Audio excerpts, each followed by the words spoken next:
All right, hello everybody. Welcome to today's webinar on Civil3D Templates. Today we're going to be talking about creating Civil3D templates effectively, maximizing quality and efficiency. This is kind of part of our series on templates. I did one last week about some of the tips and tricks that you need to do for setting up templates and things that can go into them. Today is actually about creating those templates themselves effectively. My name is Jason Artley. I am a senior technical specialist here in the Civil Infrastructure Group at ATG. We are a Autodesk Platinum partner. I've been working in the civil industry since 1998, and my experience ranges from drafting, design, all the way up to CAD management. CAD management is where I spend most of my time these days, and that's why I get to do webinars like this to share some of my experiences with you. Today we're going to focus on parts of CAD management. This is mainly focused on people who are civil CAD managers or people who end up getting that role through, just being that guy or gal. So today we're going to talk about understanding the benefits of using Civil3D templates.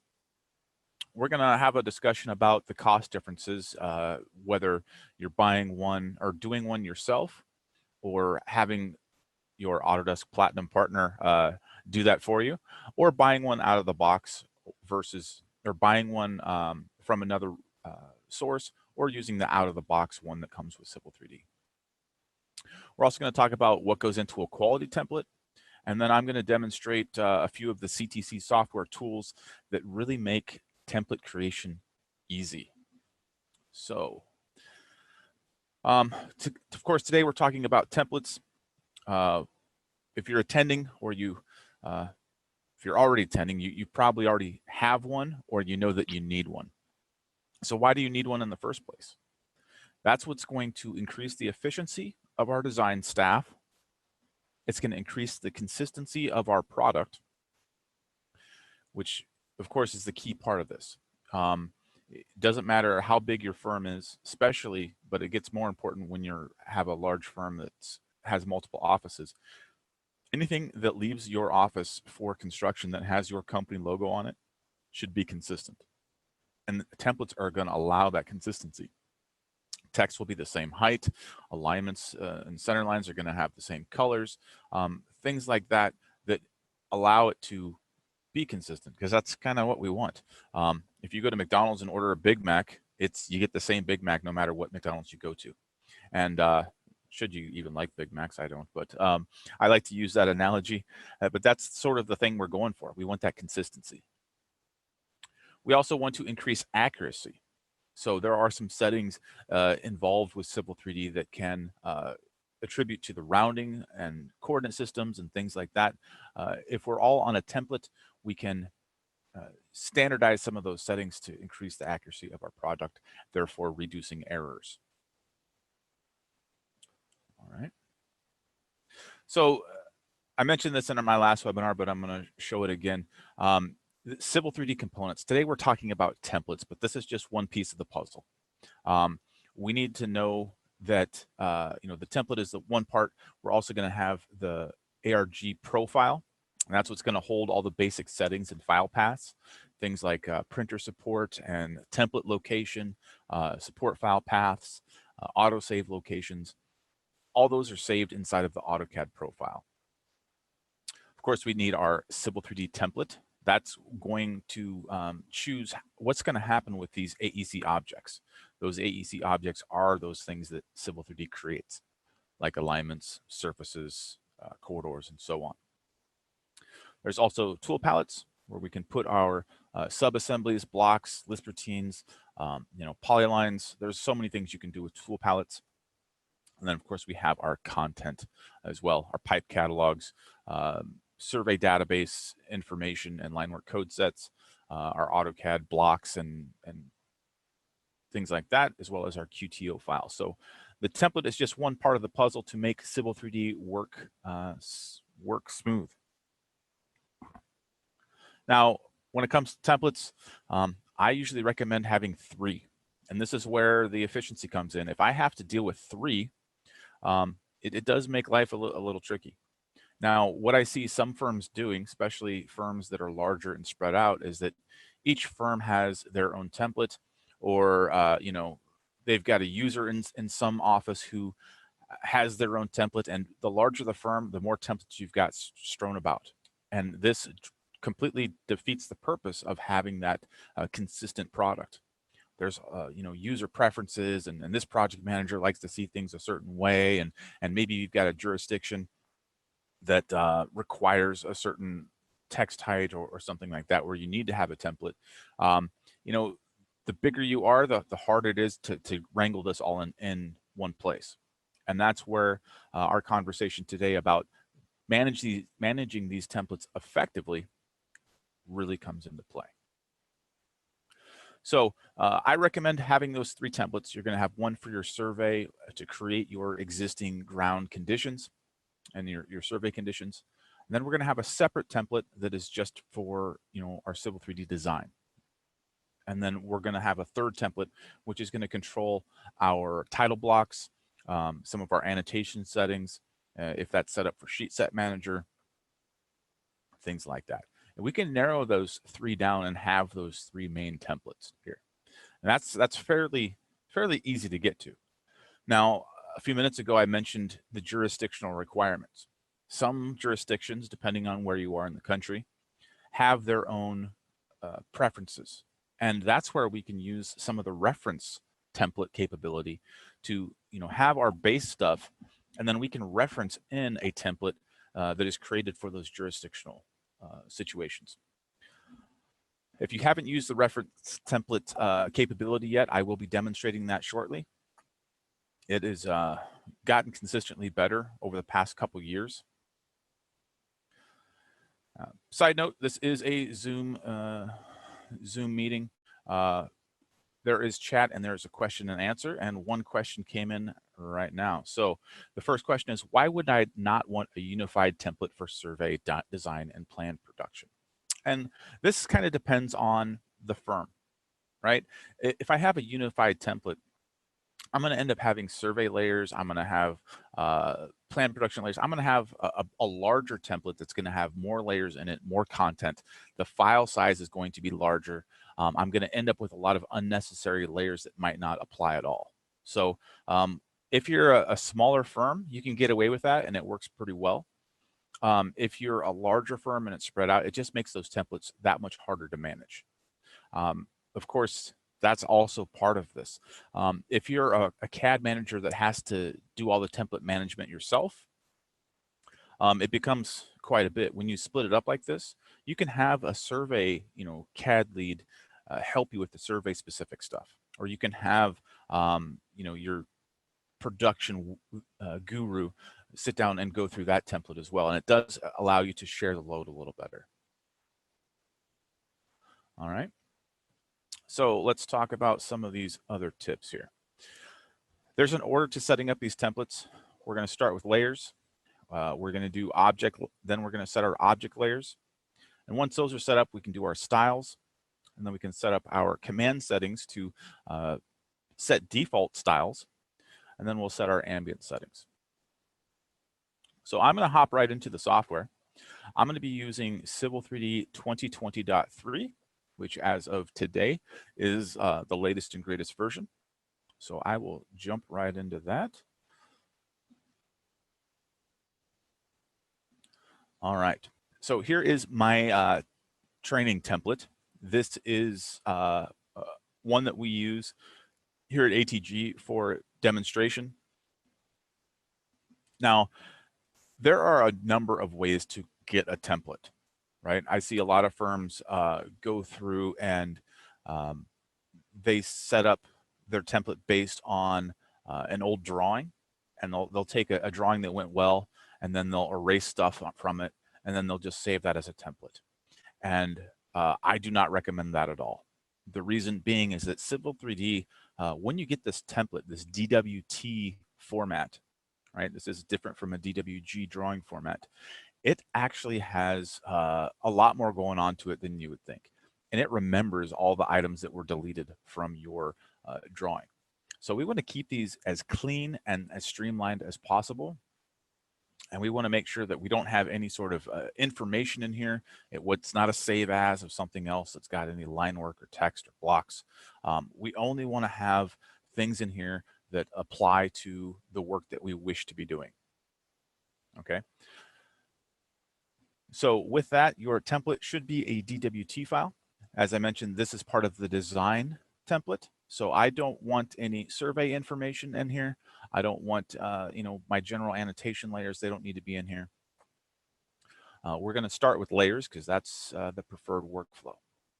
So I'm going to go take a look at my layer properties and we'll see kind of what's going on in here. I've got National CAD Standard based or NCS based layers, which I like to see. And I've got these configured as such. A lot of these are very similar to the AutoCAD or the Civil3D out of the box template, which I will show in a little bit.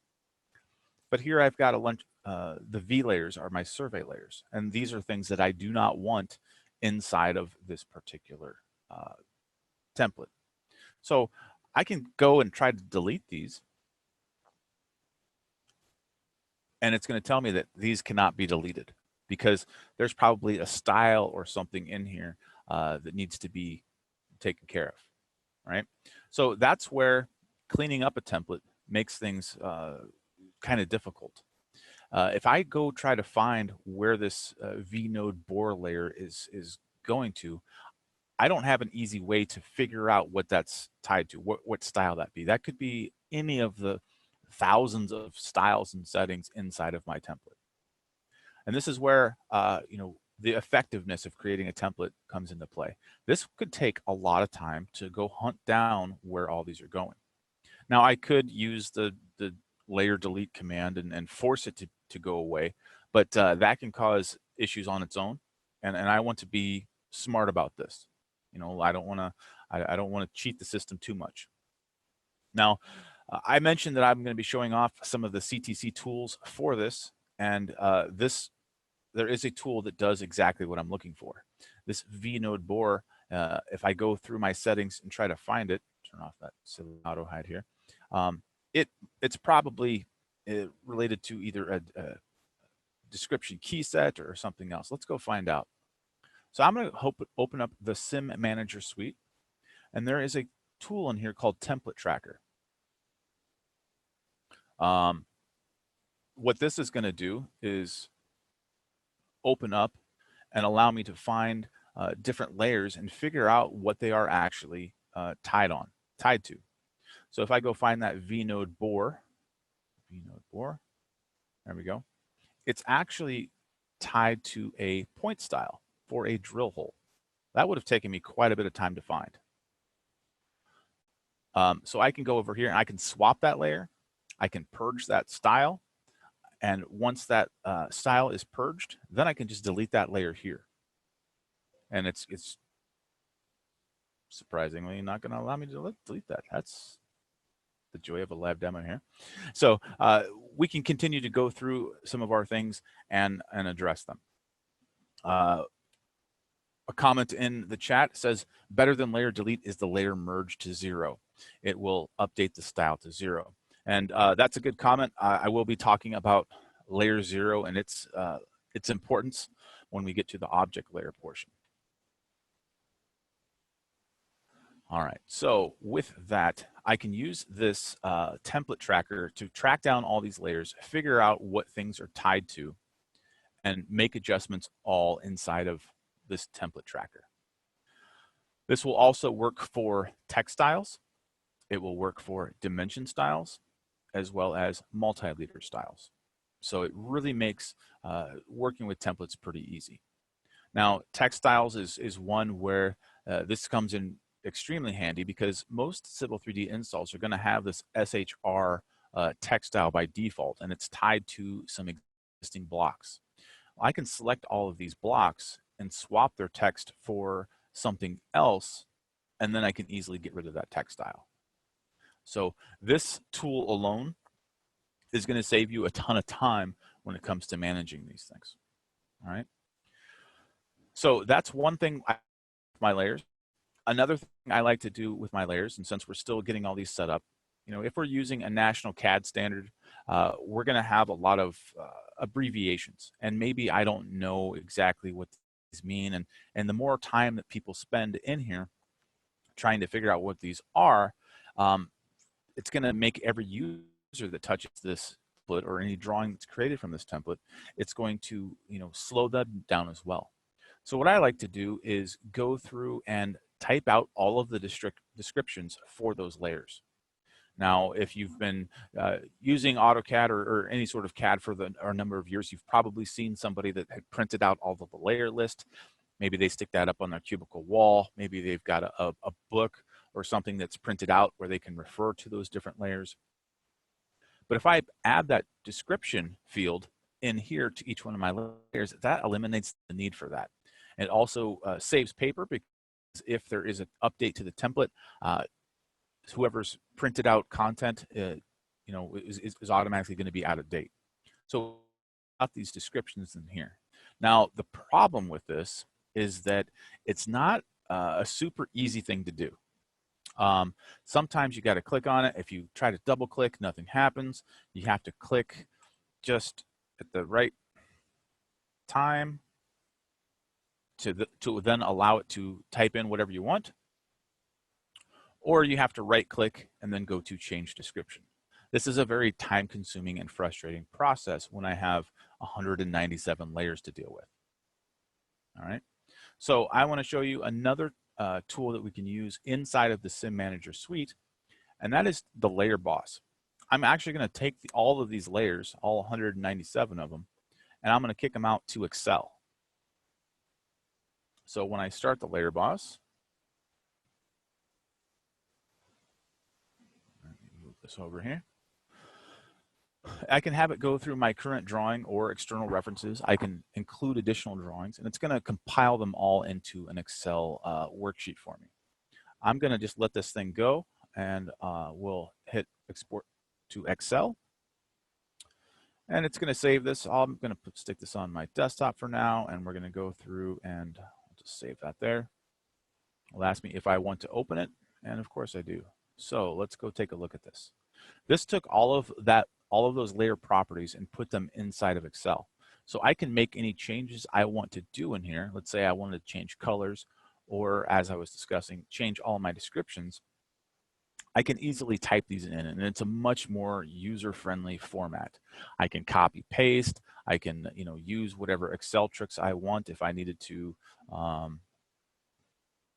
railway, do that, and then I can go over here and just drag all those down, and then I can populate those layers again with that information and not need to do so much repetitive typing.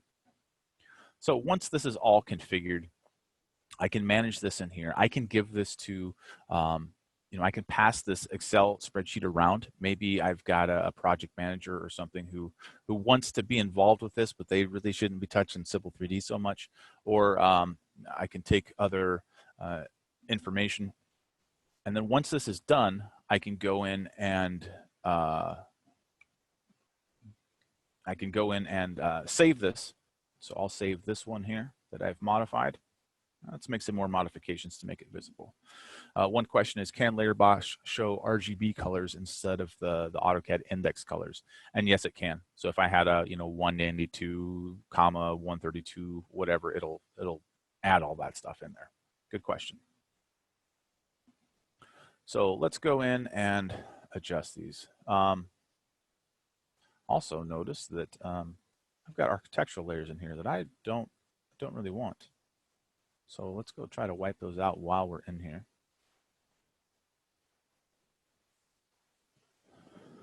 We're doing some live experimentations as we're going. I'll explain that dash anno layer here in a minute as well. So I've made some changes. Let's go make some more things, color 230. Again, I'm just doing this for demonstration, but we'll save those changes. And I'm going to hop back into my Layer Boss. And I'm going to then edit those drawing layers by importing that file. So I'll open up my Excel. I'll browse to that one that's sitting on my desktop that I did today. And I'm going to sync these to my current drawing. And I'm going to hit next. Now, before I hit next, think about what it means to sync to a drawing. I could also use this for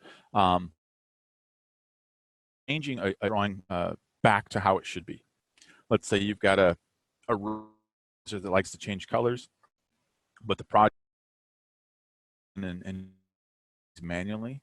I can sync this and it's going to overwrite those layers, and it's also going to tell me what's changed. So it does also serve as somewhat of a an audit for those of your firms that do that sort of thing. So I've got highlighted in green the things that have changed. I added a bunch of things to color 230, and I put that railway description in there. It tells me I've got 175 unchanged layers. And then down here at the bottom, it's going to tell me that I have cannot delete 5 layers. I've got these 5 architectural layers that are referenced somewhere, and it's not going to allow me to delete them. So it's giving me that confirmation. All right. So now when I go to OK, that will automatically sync to my drawing layers. Should I hop in here, I see there's all my 230s, and then there's my railway. So extremely quick way to do that. It's saving me a ton of time, and it's keeping me from getting frustrated by this description column, as handy as that is. All right. So one of the questions was about the RGB color. Holy cow. That was weird. I've got so many windows popping up on my other side that it's not going to let me show that. So we will just let that be. All right, give me a second here. It's popping up behind my PowerPoint of all things, and I can't get to it. There we go. That's what I'm after. So change it to the true color. That's that RGB color, and that does work just fine with the layer boss. All right. So once our layers are configured, then we can start to set our object layers. And our object layers are part of the drawing settings. Now, these are kind of tricky to get to. There are 2 ways. The first way is to go to the Settings tab, find the name of your template, and right-click and choose Edit Drawing Settings. The alternate way is to go up to the Application menu, go down to Drawing Utilities, and then choose your drawing settings. So either way will get you to the same spot, and then we'll see our object layers is what we're talking about, but also in here is where you're going to change your unit to a survey foot or an international foot. You're going to set any transformation if you're into that sort of thing. I don't recommend that unless you really know what you're doing. Or your object layers.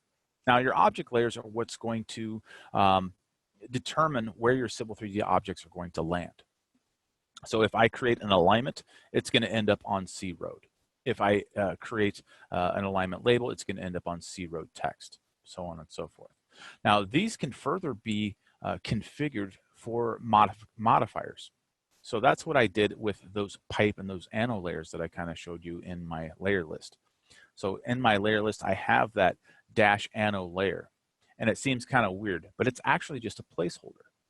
So what this is saying is that when I create a pipe, I've added this modifier as a prefix with an asterisk, and the asterisk is a wildcard for the name of my pipe network. So if I go create a pipe network and call it, if I'm sticking with my National CAD standard theme there, I'm going to use an NCS-based layer name or network name, and then I can just say C municipal or muni, C muni storm, and then with that as my network name, now I'm going to have a layer that's going to have my network name dash pipe dash ano dash structure, things like that. See how that works? So I can easily create all sorts of layers automatically that are not part of my layer list once I finally go in there and configure my my object layers, or once I create those objects in my drawing, then those layers will appear. This reduces how many layers I have to mess with inside of my layer dialog box. Again, another trick we can do to save time. By doing this, I only have to manipulate that one host layer. And if you rename your network, good question. So what happens if I rename my network? Does it rename my my layer? And it should. That's a good question. I haven't tried that actually. I'm going to guess and say that it will change my layer. If there's time, maybe we'll give that a little shot. So what that will do, there's prefixes that will put the object name before your layer. There's suffixes which can be used to put things after your layer. There's a bunch of different wildcards and values that you can adjust in here. That takes a little bit of deep digging, but if you're into that, go see what all you can do with this. All right. So now one of the things that you're seeing is that some of these layers are set to layer 0. And traditionally, layer 0 is something you don't want to use a whole lot, but it's necessary with styles and with objects to get them to show up right. Now, layer 0 is a placeholder. I can go and create styles, and I'll jump into a style now. I'll go grab a surface style, for example. I can go in here. This is set to a specific layer, which means that's how this is going to show up. My border will show up on a C10 boundary layer. However, if I had all these set to 0, it's going to take whatever layer that object layer tells it to go to. So for my grid surface here, it's just going to show up on CTopo grid. You know, there's so many different settings in here. My tin surface will show up on CTopo, that type of thing. If I set my styles to 0, this is where they're going to default. So I don't want to put any objects on 0, but I can use that 0 as a placeholder. All right. So once we have our layers done, we can set up our object layers. And once our object layers are done, then we're going to set up our styles and get all those configured. Now, same thing with, backing up a little bit, same thing with those object layers. There is a utility on the CIM Manager Suite to export those object layers and then go in, audit and edit those things inside of Excel, and then I can sync those back up as well. So this also works for migrating templates. Let's say I've had a project that went really well, and maybe it's got layers in it that I want to add back to the template. I can also use this kind of backwards to export into an Excel sheet and go back. So object layers and drawing layers will work just fine. Now, today I'm not going to be talking about survey templates, but there are description keys and figure prefix databases that can also be done with this tool. So if you're managing survey templates on their own, these tools will help out quite a bit.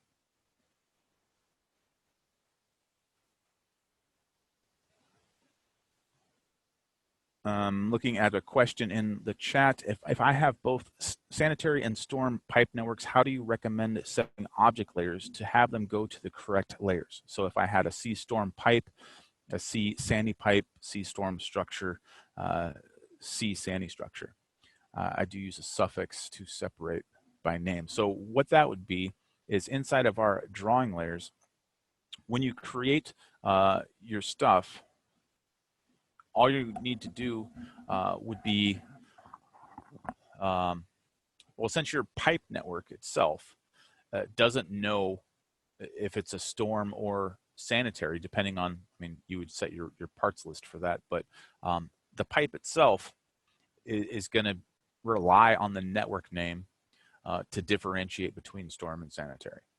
So I wouldn't recommend putting this as, you know, making a layer for storm pipe, because that's not going to work. So you're going to need to name your network C storm or C-storm or C-sandy, and then the pipe part was going to come in automatically.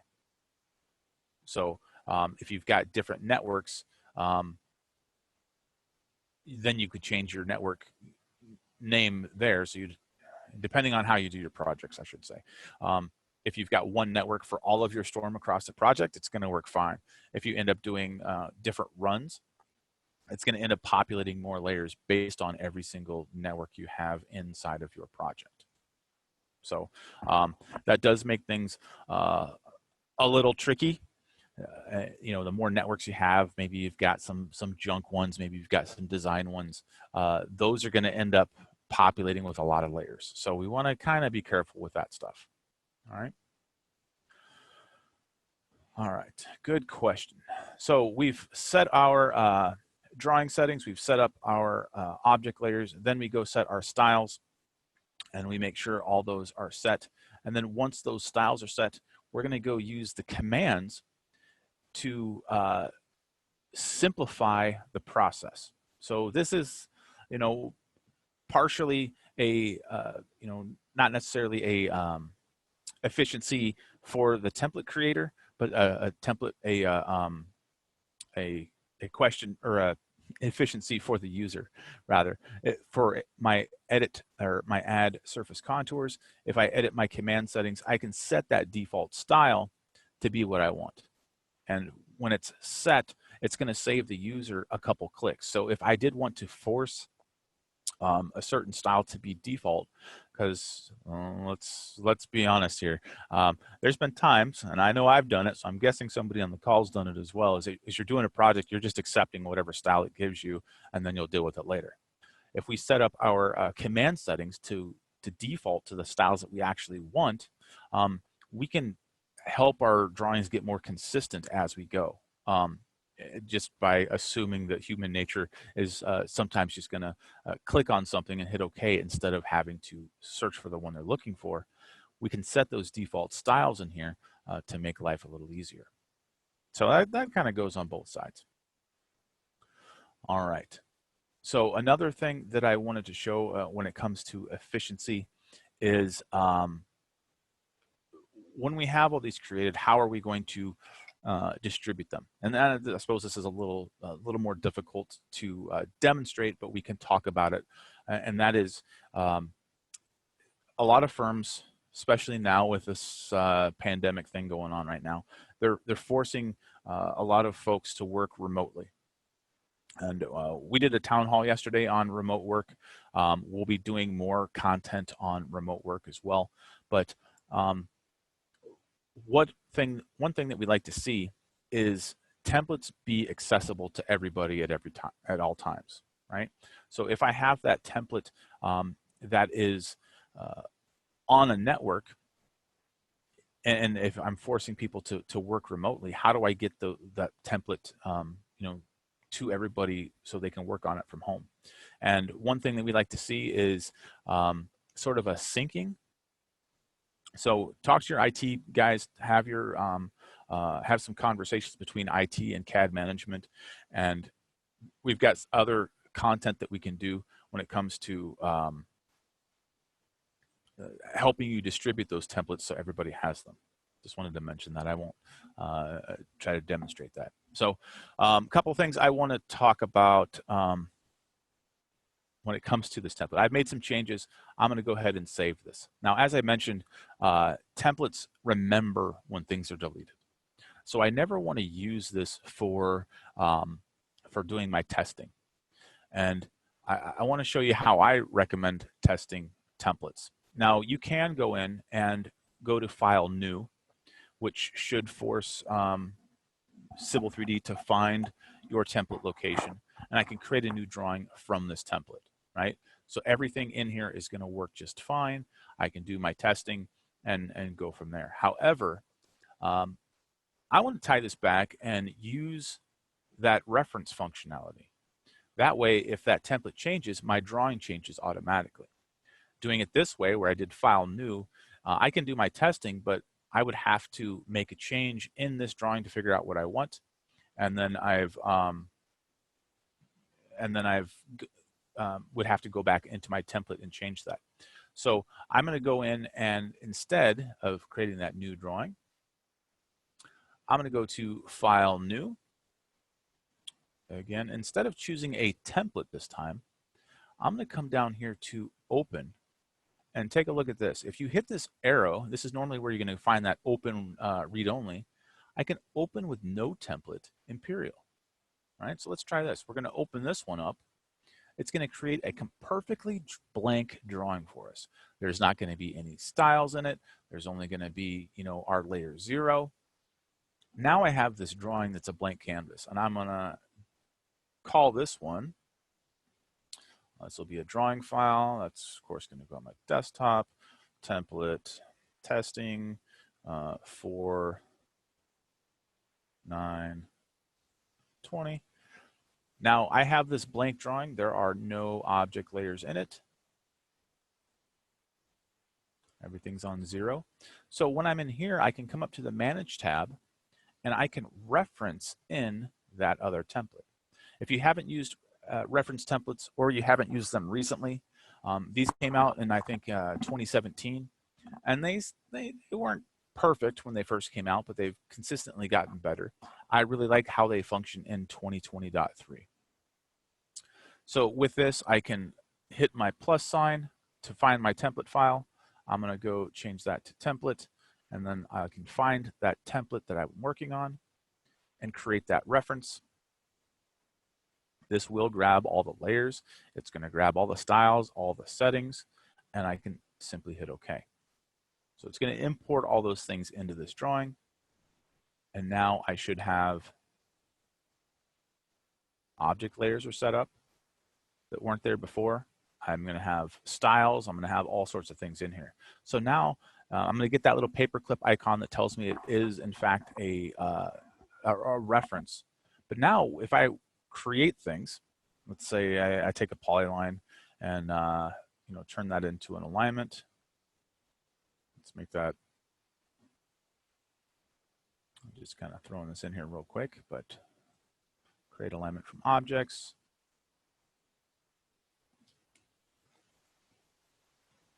Oh boy, popping up over here.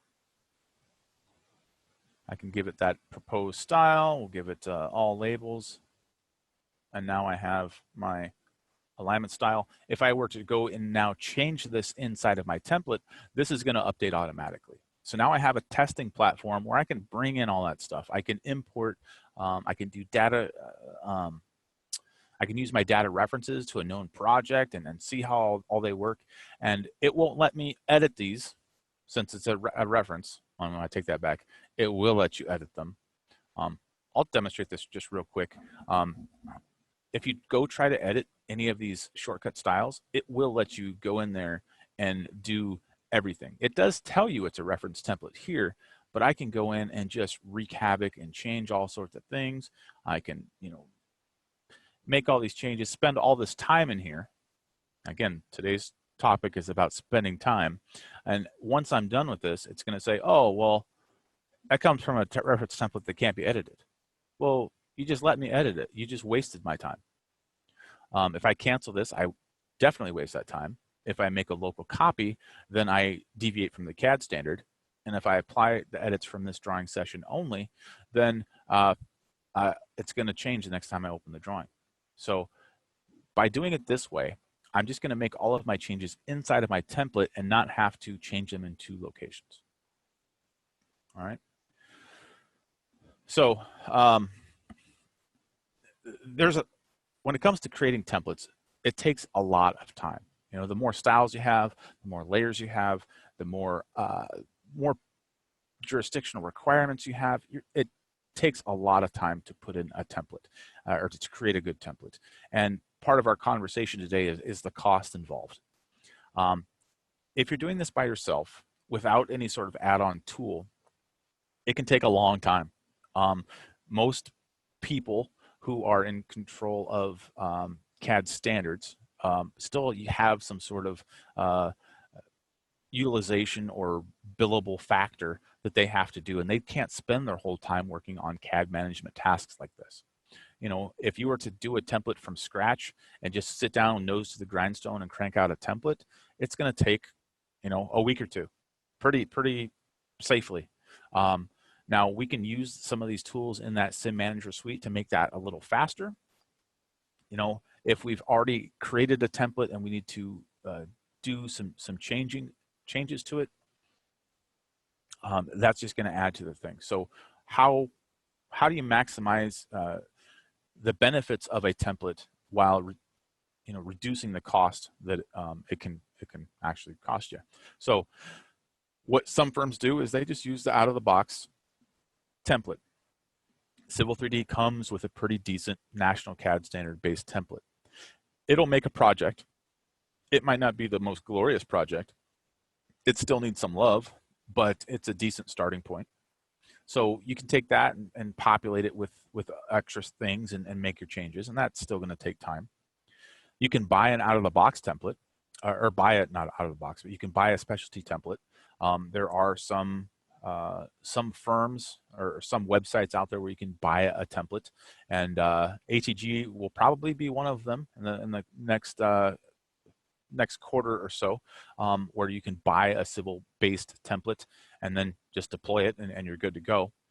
Or you can hire someone, again, like ATG, to go in and create that template for you. We can do auditing. We can fix the templates that you already have. You can outsource it that way. So there is a lot of cost involved with this, and that's why templates are important. You can't avoid them. You definitely need to have one, but how do you do that the most effective way? And that's where it comes into this CIM Manager Suite. This tool is about $1,500, but it's going to save you so much time that it's going to pay for itself pretty darn quick. So just heads up on that. Now, I want to answer a question that's in the chat, and that's, we've already done some testing in our template. What should I do? If the template is working okay and you're not seeing a lot of issues with crashes or things like that, then it's probably fine. Clean it up, purge those objects if you can. The new purge functionality in 2020 does have additional control, so you can go in and purge some of those things. But if it gets to the point where you do have all that extra junk in there, you can migrate those styles into a new template. So we got a couple of minutes here. I'll demonstrate that real quick. I'm going to do the same exact thing. I'm going to go File, New. Again, I'm going to choose a drawing with no template. So I'm going to start with an absolutely blank drawing. I can go up to the Manage tab and just import all my styles that way. I can use Autodesk Design Center to bring in those layers, right? So I can bring in those blocks, bring in those line types. I can do things and migrate all that stuff into a new template and save that. That way, it is a little bit of a manual process, but it works pretty well. So hopefully that answers your question on how to clean up a template if you do have objects in here. Now, I see a lot of templates that have lines, they've got text, they've got legends, they've got all sorts of stuff in there. And maybe that's okay for your planned production template. And that would be another reason to create that planned production template. If you've got a legend that you need to show on every plan, have it be part of that template. If you have certain lines and line styles, those should already just be in there, and they don't necessarily need to be displayed. So the more time you spend configuring your layers, configuring your template, it's going to automate some of those processes. It's going to reduce the amount of thinking that the user has to do. What layer am I drawing this on? If it's for basic AutoCAD stuff, you do need to think about it in that manner. But for the most part, we want to use Civil3D to automate those processes. And the nicer our template is, the less thinking the user has to do. All right.